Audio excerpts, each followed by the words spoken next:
50 mass shootings in the span of a single month. That's the current state of America.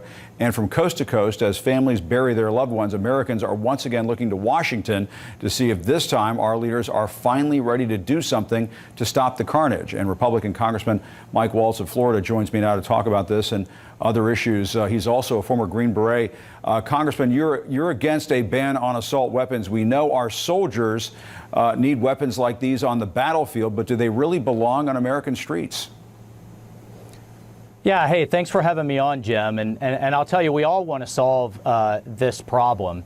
And the data shows that the vast majority of gun violence, the vast majority of these crimes are committed actually with people using pistols, not necessarily those weapons. But I think in the bigger picture, well, a lot of these, if we look at these mass shootings, AR-15s and those kinds of assault-style rifles. If we look at these shootings and the legislation that's currently before us, my issue is it just doesn't fix the problem. If you look in the tragedy in Atlanta, you look at the tragedy in Colorado, those individuals, those shooters actually got their guns legally through the existing background check system. And I think it points to the fact that we have a real mental health crisis in this country, regardless of which type of firearm you use. Right? I mean, if you look at Florida, we had the Parkland shooting, and you look at the legislation our legislature passed after that, including a red flag law, that with due process, and that's an important point, with due process, you present to a judge that someone has a mental health crisis. Oftentimes these shooters are flagging on social media to their relatives, their friends, or others that they intend to do harm and intend to do violence. We now have a mechanism with due process in place where you can take those firearms out of their hands temporarily. Our judges support it, our law enforcement supports it, and it's been used 3,500 times since then to good effect. Right, but if I may, Congressman, in Indianapolis, you may have seen reports that there were red flags raised there, and yet this shooter was able to do what he did in Indianapolis. So these red flag laws aren't always going to stop these things from happening. Are there any gun safety laws you could support?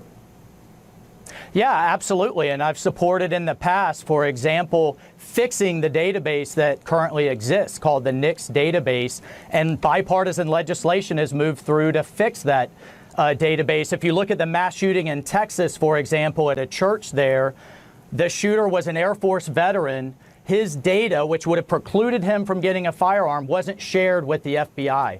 This legislation is making these databases work together better, and importantly is encouraging states to share their data and courts to share their data with the database. So I think that's an example, and from my understanding, over 6 million more records just in the last year have been shared with this database. So I think we need to take a hard look at fixing the system as it exists and make it work better. But putting things in place that make it harder for law-abiding citizens in contravention of the Constitution to have a weapon. Jim, this is important. Prison surveys are showing that the vast majority of criminals get their weapons on the black market, not through these kind of lawful systems. And I think that's where the solutions need to be focused. Let's talk about Afghanistan, because I wanted to talk to you about President Biden's announcement that he's going to pull all U.S. troops out of Afghanistan. Yeah. You've expressed concern about this. Let me ask you, if not now, when? Well, first I want to say, I think lost in this is that we currently have an American being held hostage by the Taliban, Mark Furix. For whatever reason, the president didn't mention him at all. I know the family has got to be absolutely devastated. And we're now withdrawing all of our leverage, which is our troops, and our ability to rescue them out of Afghanistan, just as we did. We left Americans behind in the Iran deal. We're now leaving them behind in this deal. My overall issue, Jim, is that it doesn't present a plan for how to keep a lid on terrorism going forward. Right? I mean, half the world's terrorist organizations still exist there. Al-Qaeda will come roaring back, just as ISIS did when Obama pulled out of Iraq.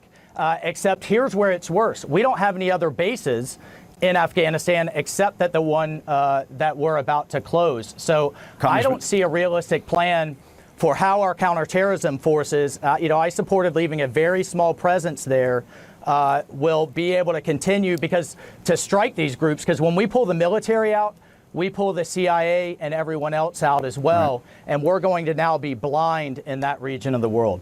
And Congressman, just very quickly, I want to ask you about Marjorie Taylor Greene scrapping her efforts to form an America First caucus there in the House.